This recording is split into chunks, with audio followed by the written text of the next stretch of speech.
तो UP Sainik school यानी captain Manoj Kumar Pandey UP Sainik school, जिसकी दो ब्रांच है, एक लखनऊ में और एक नई ब्रांच खुली है गोरखपुर में। तो इस साल गोरखपुर में भी एडमिशन चल रहे हैं। तो इसकी सेकंड लिस्ट डिक्लेयर हो गई। मतलब कक्षा 6 और कक्षा 9 का एंट्रेंस टेस्ट हुआ, इंटरव्यू हुआ, उसके बाद एक लिस्ट जारी हुई। और लिस्ट जारी होने के बाद बहुत सारे बच्चों ने कुल मिला के ज्वाइन नहीं किया होगा इस स्कूल को। ठीक है, वो अलग कारण है क्यों नहीं ज्वाइन किया। वैसे तो फीस तो कम है, लेकिन वो इतनी भी कम नहीं रह गई है, फीस भी ठीक ठाक हो गई अब तो उन्होंने किसी कारणवश ज्वाइन नहीं किया। मान के चलो किसी का मिलिट्री स्कूल में हो गया, या सैनिक स्कूल में उसको अच्छे स्कूल मिल गए, घोड़ा खाल, चित्तौड़गढ़, ये बड़े जो स्कूल है, नालंदा। ठीक है, वो तो अब एक वेटिंग लिस्ट बनी है। सेकंड लिस्ट जब मैं कह रहा हूँ वेटिंग लिस्ट है, तो हम देखेंगे किन किन बच्चों का सिलेक्शन हुआ, और भी सारी चीज़ें देखेंगे भी कब ज्वाइनिंग है, और जो जो जरूरी बातें हैं वो मैं आपको इसमें बताऊंगा। देखिए, ये है आपका captain Manoj Kumar Pandey UP Sainik School Lucknow. We prepare best army man entrance result. जैसे ही आप इस एंट्रेंस रिजल्ट को क्लिक करते हैं तो यहाँ पे आ जाता है एंट्रेंस एग्जाम 2024-25 फाइनल रिजल्ट, यानी second list has been declared. Candidate can check their roll numbers and joining date on the uploaded list. Finally selected candidates of Lucknow and Gorakhpur on this portal. ठीक है, हालांकि एक बात आज तक नहीं इन्होंने बताई, आज तक एक बात लखनऊ सैनिक स्कूल बराबर छिपा रहा है। मुझे नहीं समझ में आ रहा क्यों छिपा रहा है, ऐसी क्या बात है। वो है सभी बच्चों के नंबर, सभी बच्चों ने जितने भी यूपी सैनिक स्कूल में पेपर दिया बच्चों ने, सबके मार्क्स डिक्लेयर नहीं हुए अब तक। इंटरव्यू में कितने मार्क्स दिए वो डिक्लेयर नहीं हुए, और भी बहुत सारी चीज़ें छिपा रहे हैं। और मतलब ये है कि कुल मिला के इन्होंने कुछ तो गड़बड़ करी थी, वो तो अभी सामने नहीं आई। खैर, फिलहाल इस लिस्ट को देखते हैं। ये है फाइनल रिजल्ट 2024-25 सेकंड लिस्ट। ठीक है, सेकंड लिस्ट क्लियर देखो, इसको जैसे ही आप इसको क्लिक करेंगे तो यहाँ से नीचे बहुत सारी चीज़ें खुल के आ जाएंगी। कौन कौन सी? UP Sainik School Lucknow second list और सेल्फ फाइनेंस सीट। जब मैं सेल्फ फाइनेंस सीट बोलता हूँ और मैं नॉर्मल फी, देखो यहाँ पे दो चीज़ें आपको दिखाई देंगी, नॉर्मल फी और सेल्फ फाइनेंस फी।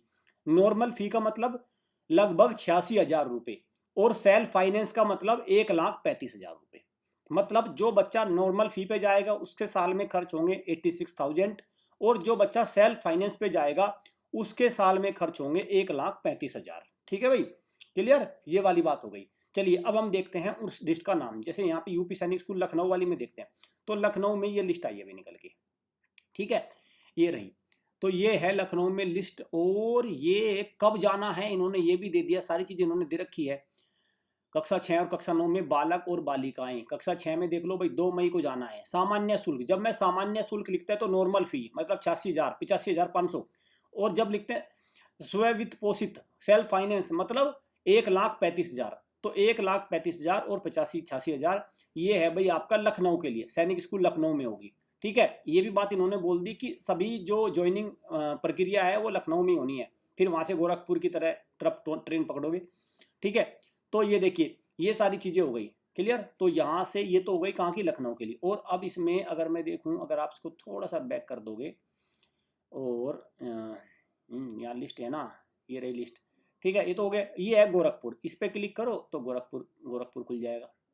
तो ये है गोरखपुर की लिस्ट। ठीक है, ये है गोरखपुर। तो ये गोरखपुर वाले बच्चे जिनका सिलेक्शन हुआ है। और कौन सी सामान्य शुल्क में? ठीक है, ये बालिका हैं, ये बालक हो गए, मतलब गर्ल्स और बॉयज। ठीक है भाई,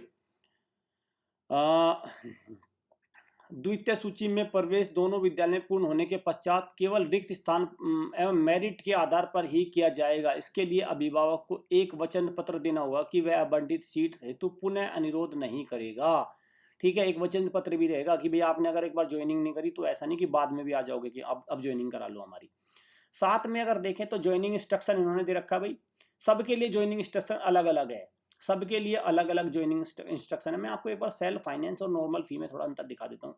देखो जैसे आप यहाँ पे क्लिक करेंगे ना, ये है देखो भाई, ये है आपका नॉर्मल फीस, सामान्य फीस है, सामान्य शुल्क। तो इसमें तो जा रहे हैं आपके 85,500।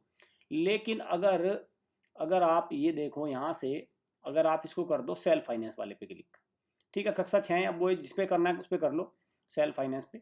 ठीक है, ये है सेल्फ फाइनेंस, ये रहा कक्षा 6 में। अगर मैं आपने लखनऊ ज्वाइनिंग इंस्ट्रक्शन लखनऊ कक्षा 6 सेल्फ फाइनेंस, तो सेल्फ फाइनेंस पे जैसे ही आप क्लिक करोगे तो आपको 1,35,000 का खर्चा सामने आ जाएगा।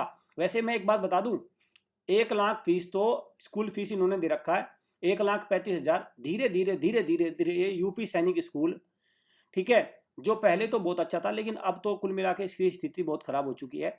लेकिन ये भी धीरे धीरे फीस के मामले में एक जगह तो ये कंपटीशन में है, एक जगह बहुत अच्छे कंपटीशन में चल रहा है, वो क्या है, फीस बढ़ाने के मामले में।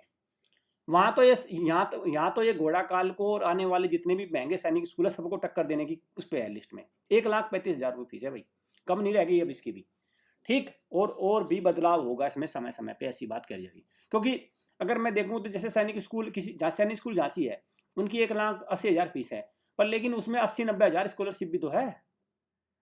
तो जब स्कॉलरशिप मिल जाती है तो 1,00,000, वैसे तो कुल मामले में देखो तो इससे कम होगी, क्योंकि इसमें जो बच्चा पढ़ रहा है उसको फिर स्कॉलरशिप नहीं मिलेगी, ये भी बात है, क्योंकि ये तो पहले ही कहते हैं स्कॉलरशिप पे पढ़ा रहे हैं हम तो झांसी सैनिक स्कूल में जो बच्चा पढ़ रहा है या किसी भी महंगे स्कूल में पढ़ रहा है, सरकारी सैनिक स्कूल में अमेठी में पढ़ रहा है, तो उसकी फीस है मान के चलिए 1,80,000, तो ज्यादा नहीं तो उसको 80,000 की स्कॉलरशिप तो मिल ही रही है।